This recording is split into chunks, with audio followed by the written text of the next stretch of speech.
Kayla. And I'm Becky. We're from a couple of B's, and we're here to talk about Book of the Month. You know, we're big Book of the Month nerds, and once a month we do a Book of the Month predictions post, which is usually wrong. It is. We usually don't get any of the books right. Last month we did get one right. Oh, yay. Yes. The Book of the Month people, they don't listen to us, they don't know us, they take our money and they give us really great books to read. Yes. But because we do love Book of the Month, we love to make predictions, and here are our predictions for December. So first on the list is The Light Pirate, which is about Hurricane Wanda in Florida, and the main character is named after the terrifying hurricane that wrecked communities all over Florida. Now, I don't know a lot about this book, but I do know I've been seeing it a lot. It is already a book club picks with other book clubs than Book of the Month, and a lot of times the book club picks end up being the same, so that's why it made this list. Next is All the Dark Places by Terry Parlato. Now, this is a debut. It is a thriller, and you know I love thrillers. She does. So, reading the synopsis, I'm not going to talk too much about it, but reading the synopsis, it reminded me a lot of Flicker in the Dark, which was shortlisted for Book of the Year by Book of the Month. And I feel like they would just be silly not to have this one as a thriller, right? Right. Yeah. Surely it'll make the list. So next should be obvious, and that is The Last Invitation, the new Darby Kane novel. And you've read one of Darby Kane's novels. Pretty Little Wife. If you did not read that book, you missed out. And that book was fabulous. It was my 400-page choice for when, we read 12 books, we get a prize from Book of the Month. I loved that book. It was very fast-paced. To be so long, it only took me a couple of days to read it. Yeah, I feel like you read it in one weekend. It was crazy, but I just loved it. It was exciting, and I cannot wait to read The Last Invitation. And so, look, Book of the Month, you really need to pick that one, because if you don't, I'm going to buy it somewhere else, because it's getting read, because Darby's first book was awesome. That's great. And the next one... Okay, I didn't read The Ballerinas, but apparently everyone else did. No, I didn't either. So this is The Ingenue by Rachel Kapelke Dale. And when Ballerinas came out, it seemed like every book club had it besides Book of the Month. Yeah. Everybody was reading it. It was a really big deal all over social media. And I'm hoping that because they didn't grab the last one, they grabbed this one, so I can see what all the hype was about. That's right, yeah. And then the next one, if they don't have it, I'm actually going to stage a revolt.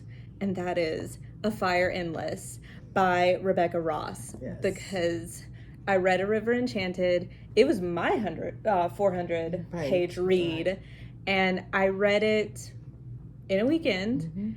It's fantasy, which is not my favorite genre, but it is my nice, if I'm ever in a reading slump, I'll read a fantasy novel, and it gets me out of it.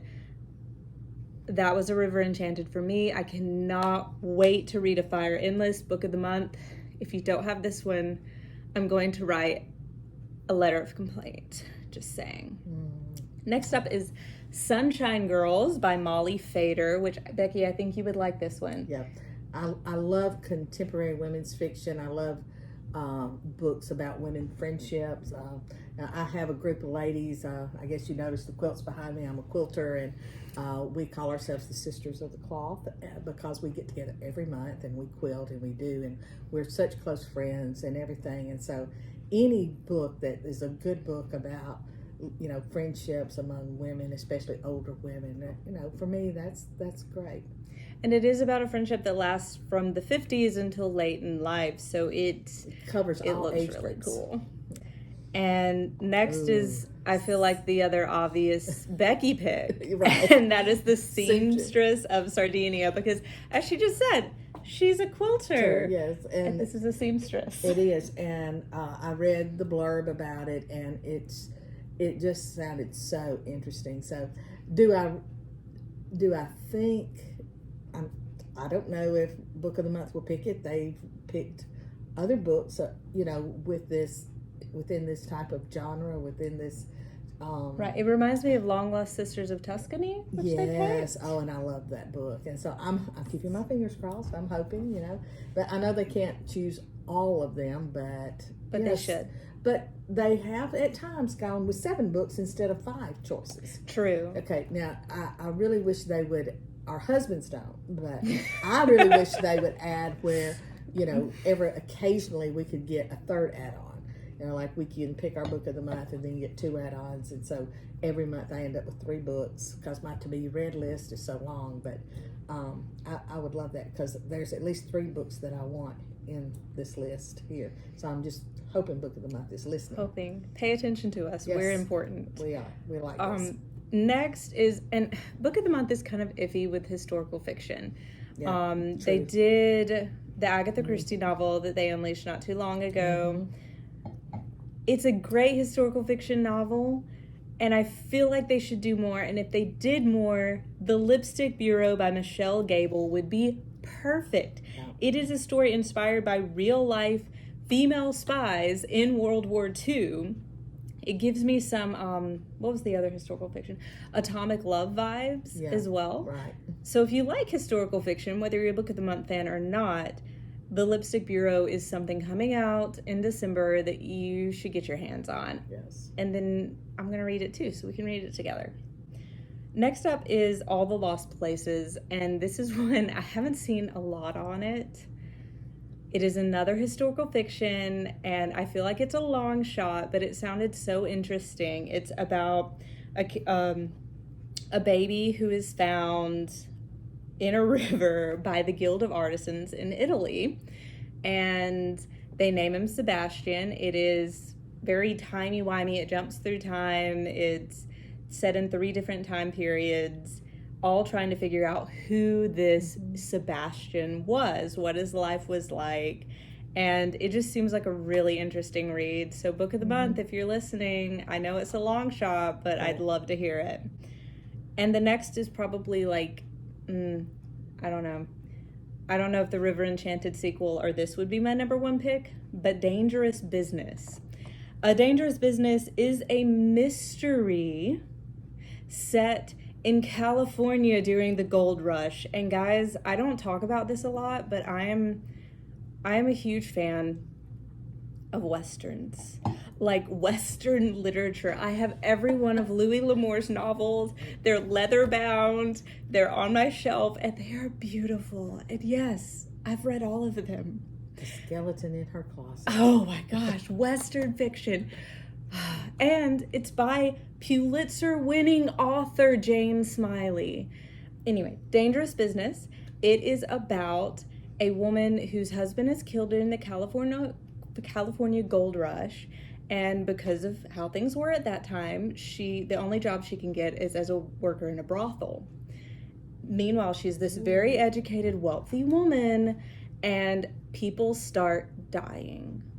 So she has to use her education, her reading smarts, to solve the mystery of all these deaths. So it's like Agatha Christie and Louis L'Amour got together and had a baby, and it was this book. Book of the Month. If you don't get this book, I am going to stage a revolt. And by that I mean I'm going to pick whatever you give me and then go buy this on Amazon. And if it's not there, I've got a great list for Christmas gifts. Yes. Now she knows.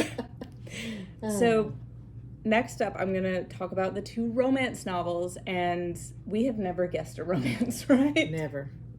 Except The Kiss Curse. The Kiss Curse, because they had X-Heads. Because they had X-Heads. And we felt like they would take that one. That's true. That's true.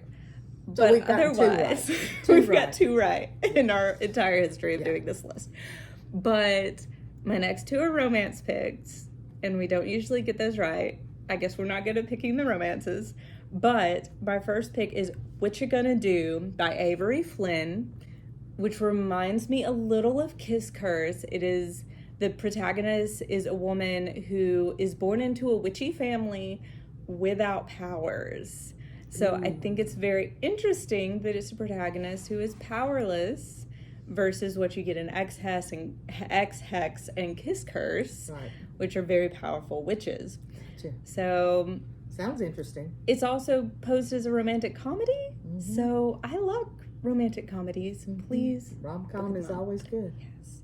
And the next one I pick isn't really necessarily a romantic comedy. Another romance called Twice in a Lifetime by Melissa Barron.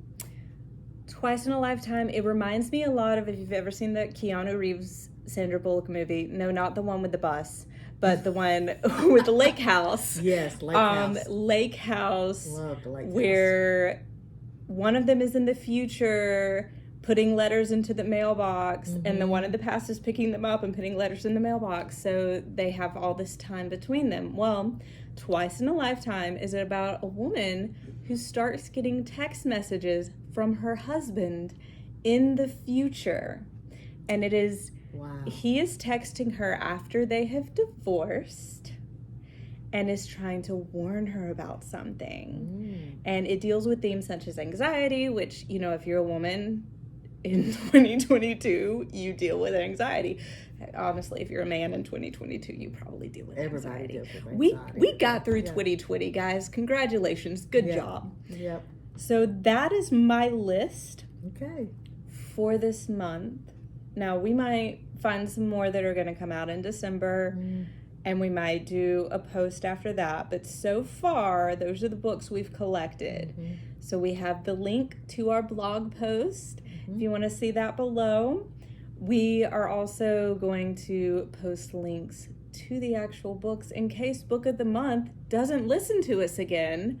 And help you make a Christmas list for your favorite reader. Yeah. Can get these for your favorite person for Christmas. Your favorite daughter-in-law. Me. All right. Thank you, guys. All right. Great talking to you. We'll see you next week.